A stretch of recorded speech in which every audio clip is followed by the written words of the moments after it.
To millions of people, the entrance arch to Yellowstone National Park has been a gateway to an enchanted enclosure. The arch records that over 2 million acres have been set aside since 1872 for the benefit and enjoyment of the people. This was the nation's and the world's first national park. The Yellowstone region was unknown to most people until the mid-1800s.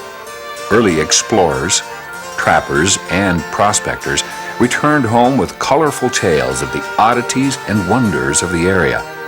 Tall tales, many thought, but several military and scientific expeditions convinced even the skeptics that this place was truly unique and should be preserved. In the early years, the Army managed Yellowstone Park. Later, administration was transferred to the National Park Service. In 1891, 19 years after Yellowstone Park was established, the nation's first forest reserve was created. It was located on the border of the park and called the Yellowstone Timberland Reserve. The purpose of the reserve was to protect watersheds and furnish a continuous supply of timber for a growing nation. The Yellowstone Reserve was the forerunner of America's first national forests. Additional reserves were set aside, and today these lands make up the 6 national forests in the area. Congress established the Forest Service in 1905 to manage the national forests. While park and forest boundaries were being drawn, people began to settle in the Yellowstone region. Trapping and mining lured most early inhabitants to the area. By the late 1800s, with construction of the major railroads, communities began to grow and prosper throughout the Yellowstone country. Early settlers farmed the valleys, cut timber in the forests, and grazed cattle and sheep on the mountain grasslands. The railroads brought sightseers who came to view the natural wonders of Yellowstone Park. In 1915, the first automobile came to Yellowstone and a new era of tourism began. Hotels, resorts, and dude ranches were built in the region to accommodate the visitors.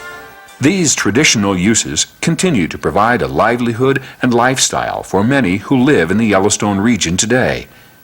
Because of the small amount of private land interspersed in the area, local economies remain heavily dependent on the natural resources of the surrounding federal lands. Today, the greater Yellowstone area encompasses approximately 13.5 million acres of public and private land in 3 states, Montana, Idaho, and Wyoming. The complex consists of 2 national parks, Yellowstone and Grand Teton, the John D. Rockefeller Memorial Parkway,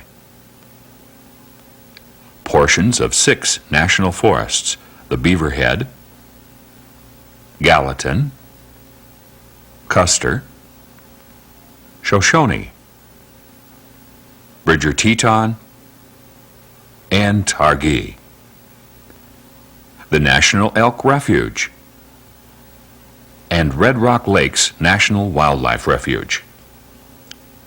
85% of the area is federal land and is managed primarily by the Forest Service, Park Service, and Fish and Wildlife Service.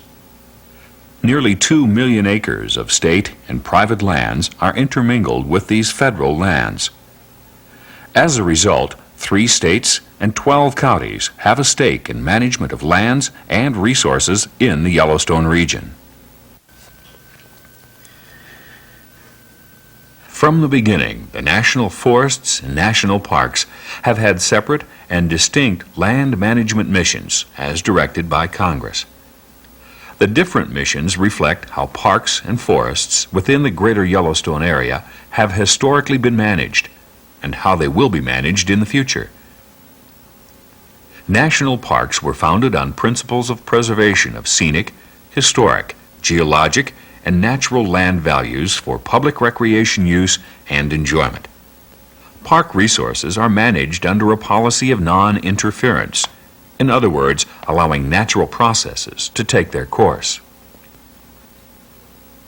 National forests were founded on principles of conservation and wise use of natural resources, or as founder Gifford Pinchot stated, the greatest good for the greatest number in the long run. National forests are managed for multiple use and sustained yield of natural resource values. The multiple uses of a national forest include recreation, livestock grazing, timber harvest, mining, wildlife, and wilderness.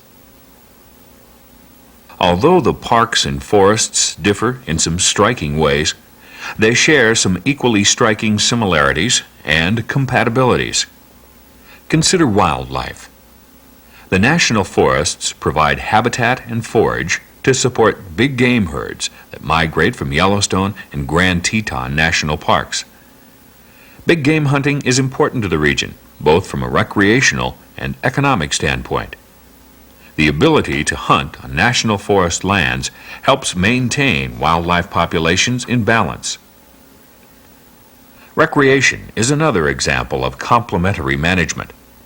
The national forests around the parks provide recreational experiences not available or more regulated in the parks. Each year, over 11 million visitors come to enjoy the greater Yellowstone area. While the national parks are the main drawing card, national forests accommodate the majority of actual recreation use. For example, the hundreds of national forest campgrounds meet the overflow from the often crowded parks. The greater Yellowstone area has become part of our national heritage. It is world-renowned for a wealth of resources and a spectrum of uses.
The parks, forests, and other public lands in the greater Yellowstone region form a balanced mosaic of natural processes and human uses. The different mandates, changing values, and competing demands require careful management and close coordination. The challenge of the future is to maintain the greater Yellowstone area as a balanced and stable community.